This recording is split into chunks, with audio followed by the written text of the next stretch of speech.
Shah Khalifa என்று ஒரு பித்தலாட்டக்காரர். அவர் பித்தலாட்டக்காரரா இல்லையா என்பது அடுத்த தலைப்பிலே இருக்கிறது. இன்ஷா அல்லாஹ் அங்கு நிரூபிப்போம். அதுக்கு இதுவும் உதவியாக இருக்கும், இந்த தலைப்பும் உதவியாக இருக்கும்.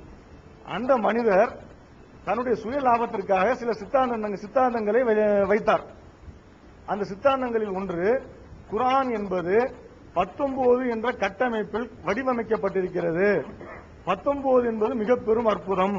நல்லா கவனிங்க, 19 என்பது மிக பெரும் அற்புதம். இதுவரை வழங்கப்பட்ட அற்புதங்களிலேயே இது மிக பெரும் அற்புதம். மற்ற அற்புதங்கள் எல்லாம் குறிப்பிட்ட காலத்திற்கோ அல்லது குறிப்பிட்ட இடத்திற்கோ மட்டும்தான் பொருந்தும். ஆனால் இந்த அற்புதம் காலாகாலத்திற்கும் பொருந்தும், நிலையாக இருக்கக்கூடியது, கியாமத் நாள் வரை உள்ளது.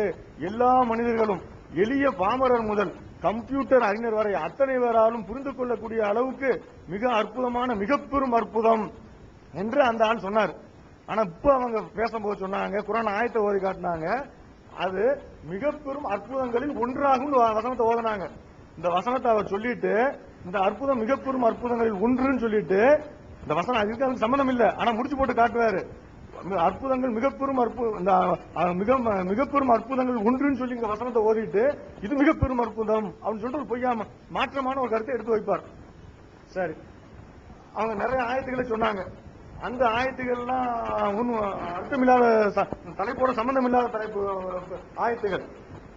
இந்த தலைப்போட நேரடியாக தொடர்புடைய ஒரு ஆயத்து என்னன்னு கேட்டா, 74வது சூறாவில் உள்ள ஒரு வசனம். அந்த வசனத்தை அவங்க வளமையாக பொய் சொல்லக்கூடியவங்க, அந்த சரணடைந்தவங்க இருக்காங்களே, வாயை திறந்தா பொய் தான் வரும். இப்பவும் ஒரு பொய் சொன்னாங்க. அல்லாஹ்வின் மீது இட்டு கட்டக்கூடியவர்கள் அவர்கள். போன தலைப்பிலேயே அதை நிரூபித்து காட்டினோம். இப்போ அது பச்சை பொய்யா அவங்க சொன்னாங்க. நல்லா கவனிச்சு கேட்டுருங்க. இப்ப ரொம்ப தூரம் போகல, இப்பதான் ஆரம்பிச்சிருக்கிறாங்க. இப்ப அவங்க என்ன சொன்னாங்க, ஒரு பெரும் அல்லாஹ் ஒருவனுக்கு பெரும் செல்வத்தை கொடுத்தான். அந்த வசனம் சொல்லுவான். இந்த 74வது சூறாவில் அல்லாஹ் என்ன சொல்றான்னா, நாம் ஒருவனுக்கு மிக பெரிய செல்வத்தை கொடுத்தோம், அதிகமான செல்வத்தை கொடுத்தோம். அவன் இந்த குர்ஆனை பார்த்து என்ன சொல்றானா, இது மயக்கத்தை ஏற்படுத்தும் சூனியத்தை தவிர வேறு இல்லை, இது மனிதனின் சொல்லை தவிர வேறு இல்லை என்று அவன் சொன்னான். அதற்கு பதிலாகத்தான் அல்லாஹ் சொல்றானா, இது அதன் மீது 19 இருக்கிறது என்று சொல்கிறான் அப்படின்னு சொன்னாங்க. நல்லா புரியுதான சொன்னது?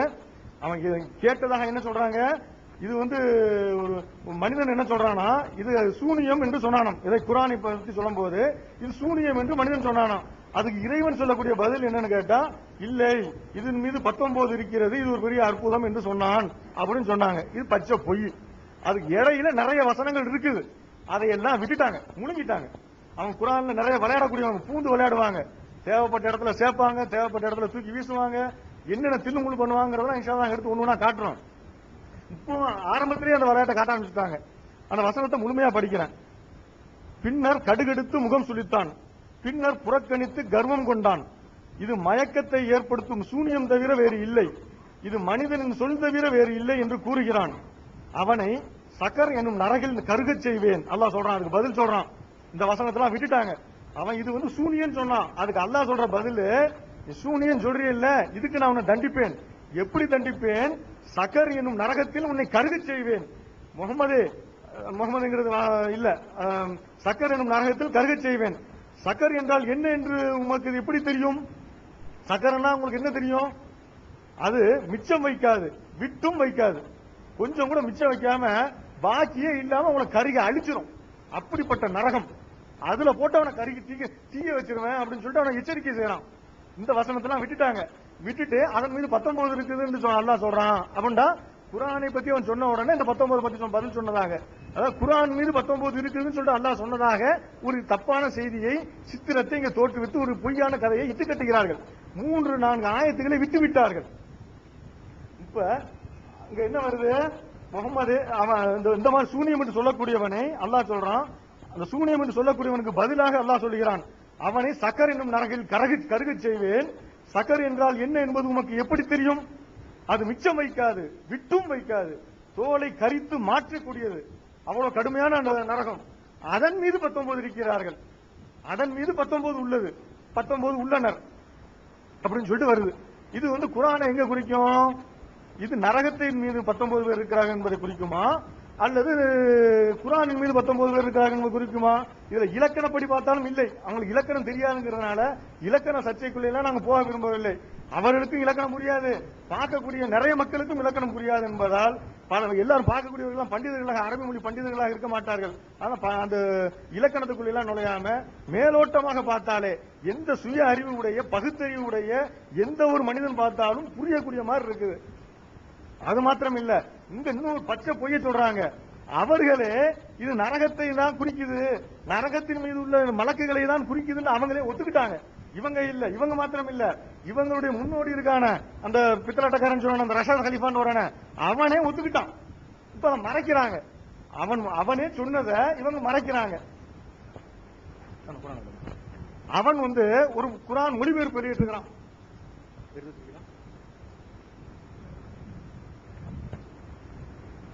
அவன் ஒரு குர்ஆனுடைய மொழிபெயர்ப்பு விட்டுருக்கான். இது கடைசியாக பதிப்பு. அவனை சுட்டு கொண்டுட்டாங்க, சாவடிச்சுட்டாங்க ஃப்ராட. அவன் கடைசியா சாவறதுக்கு முன்னால தயாரிச்சு செத்த பிறகு வெளிவந்த இறுதி வடிவம், அவனுடைய இறுதி வடிவம் பெற்ற அவனுடைய மொழிபெயர்ப்பு.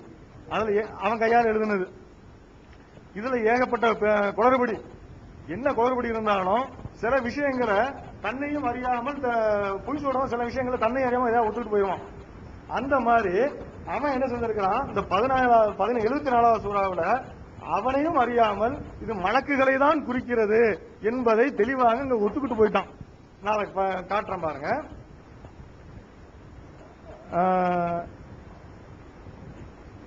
ஓவர் இட் இஸ் 19, அதாவது 30வது ஆயத்து, 74வது சூறாவின் 30வது ஆயத்து.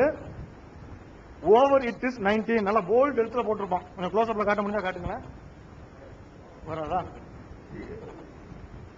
ஓவர் இட் இஸ் 19 சொல்லிட்டு 30வது ஆயத்து, அது கொஞ்சம் போல்ட் எழுத்துல போட்டிருப்பான்.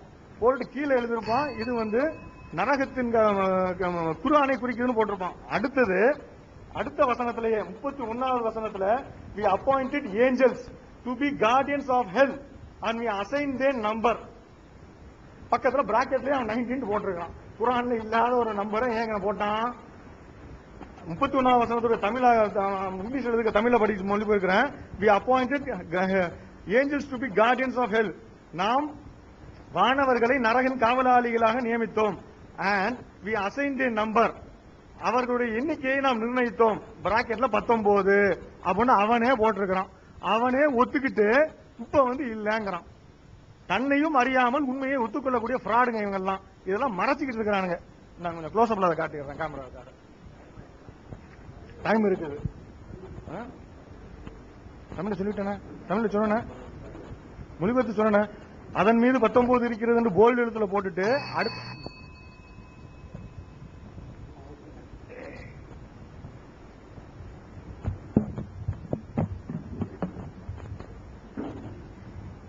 அல்ஹம்துலில்லாஹ் அஷ்ஹது அன் லா இலாஹ இல்லல்லாஹ் வஹ்தஹு லா ஷரீக லஹ்.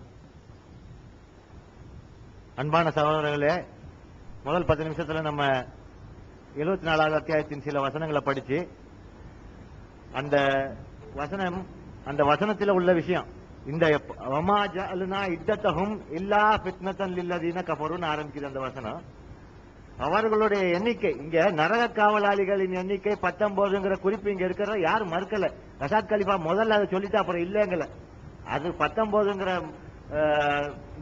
நரக காவலாளிகள் மலக்குகள் 19 பேர் இருக்கிறாங்க. ஆனா அந்த எண்ணிக்கை நம்பிக்கை கொண்டவர்களுக்கு நம்பிக்கை அதிகப்படுத்தணும், காபிர்களுக்கு சோதனையா இருக்கணும், வேதம் கொடுக்கப்பட்டவர்களுக்கு உறுதி கொடுக்கணும், வேதம் கொடுக்கப்பட்டவர்களுக்கும் நம்பிக்கை கண்டவர்களுக்கும் அறவே சந்தேகங்களை போக்கணும், இன்னும் நெஞ்சங்களில் நோய் உள்ளவர்களுக்கும் நய வஞ்சகர்களுக்கும் அல்லாஹ் என்ன சொல்றாருன்னு புரியாம போற விஷயம், இத்தனை விஷயம் சொல்றாரு. என்னமோ குர்ஆன்ல இருந்து நம்ம இல்லாததை சொல்லிட்ட மாதிரியும் ஃப்ராட் பண்ணிட்டோங்கிற மாதிரியும் ஒருமையில, அதாவது நாங்கள் மதிக்கக்கூடிய ஒருவரை நீங்கள் தரக்குறைவா பேசினா அதனால கோவப்படுற சராசரி இல்லை. நாங்க உண்மையிலேயே தூதர்கள் இழிவு செய்யப்படுவார்கள், தூதர்கள் பைத்தியக்காரன் என்று கூறப்பட்டார்கள், தூதர்கள் கேவலப்படுத்தப்பட்டார்கள். இன்றைக்கு நீங்க என்னென்ன குற்றம் எல்லாம் சொல்றீங்களோ இதே குற்றச்சாட்டெல்லாம் தூதர்களை குறித்து மற்ற காபிர்கள் சொல்வதை குர்ஆன் தெளிவாக எடுத்து காட்டுது. அவர் என்ன சொல்றாரு, ஜம்ப் பண்ணிடுறோம், இடையில இடையில விட்டுறோம். ஒரு ஆளை பத்தி அல்லாஹ் சொல்றாரு, ஏதோ சம்பந்தம் இல்லாம நாங்க சொன்ன மாதிரி சொல்றாரு. அந்த வசனத்தை படிச்சு காட்டுறேன். அல்லாஹ் சொல்றாரு, அவுது பில்லாஹி மினஷ் ஷைத்தானிர் ரஜீம், ஸர்னி வமன் கலக்து வஹீதா, என்னையும் நான் தனித்து படைத்த அந்த ஒருவனையும் நீ விட்டு விடுங்கிறார். சொல்லிட்டு வஜஅல்து லஹு மாலம் மம்தூதா, அவனுக்கு நிறைய செல்வங்களை கொடுத்தேன்.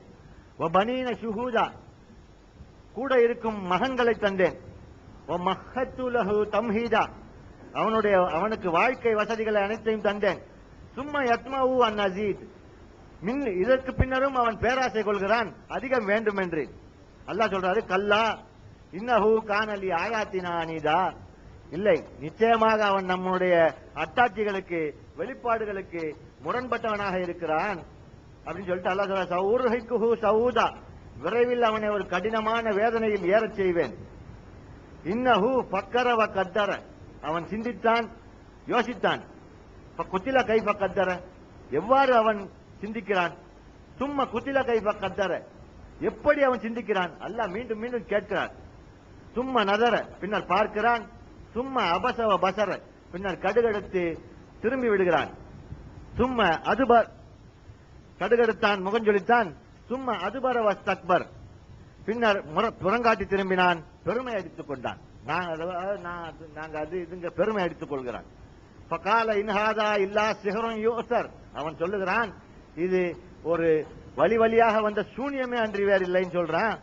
இன்ஹாதா இல்லா கவுலுல் பஷர், இது மனிதனின் சொல்லே அன்றி வேறு இல்லைன்னு சொல்றான்.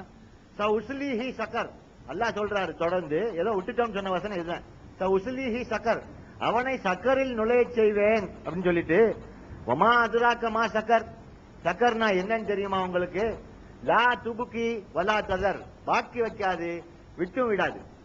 அலைஹா திசுஅத்து அஷர், ஏதோ ஜம்ப் பண்ணணும்னு சொன்னாரு, இதுதான் அந்த கான்டெக்ட். அதன் மீது 19 இருக்கு நல்லா சொல்றாரு. தொடர்ந்து சொல்றாரு, வமா ஜால்னா இத்தத்தஹும் இல், அதாவது வமா ஜால்னா அஸ்ஹாபன்னார் இல்லா மலாயிகா, நரக நெருப்பின் காவலாளிகளாக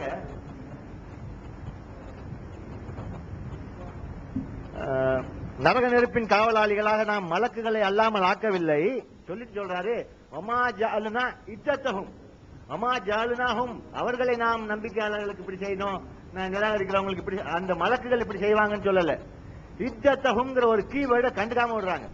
அவர்களுடைய எண்ணிக்கை, வமா ஜஅல்னா இத்தத்தஹும் இல்லா ஃபித்னத்தன் லில்லதீன கஃபரு, நிராகரிக்கிறவங்களுக்கு நம்ப மறுக்கிறவங்களுக்கு அது ஒரு ஃபித்னாவாக, சோதனையாக, தொந்தரவு செய்யக்கூடியதாக, குழப்பம் தரக்கூடியதாக இருக்கிறது நல்லா சொல்றாரு.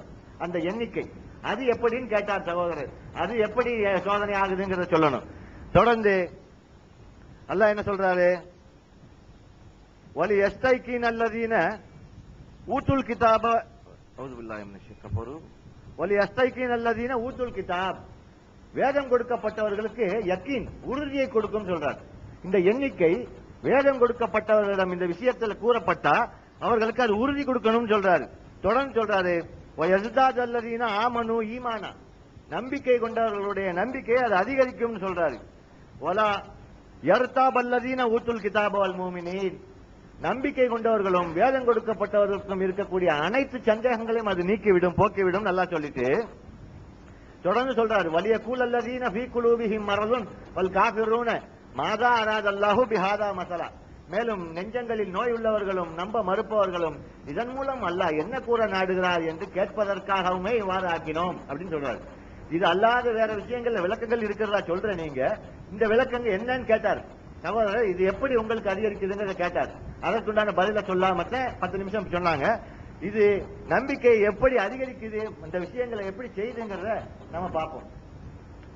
குர்ஆன் முழுமையும் வேறு எந்த மனித புத்தகம், மனிதர்கள் எழுதிய எந்த புத்தகத்திலும் காணப்படாத ஒரு தனித்தன்மை வாய்ந்த அற்புதமான கட்டமைப்பில் அமைக்கப்பட்டிருக்கிறது.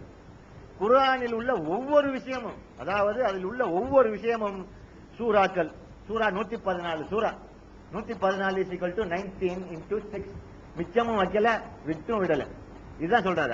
அதன் மீது 19 இருக்கிறது, மிச்சம் வைக்காது விட்டும் விடாதுன்னு சொல்றாரு. முதல்ல அல்லாஹ் 114 அத்தியாயம் வச்சிருக்கிறார். ரவுண்டா 100 வச்சிருக்கலாம், இல்ல இவங்களுக்கு வேற மாதிரியான பிரியப்படி இவங்களுக்கு வேற நம்பர் வச்சிருக்கலாம். 114 வைக்கிறார். ஏன் 114? 19 into 6 அது டிவிசிபிள் ஆகுது. இது ஒரு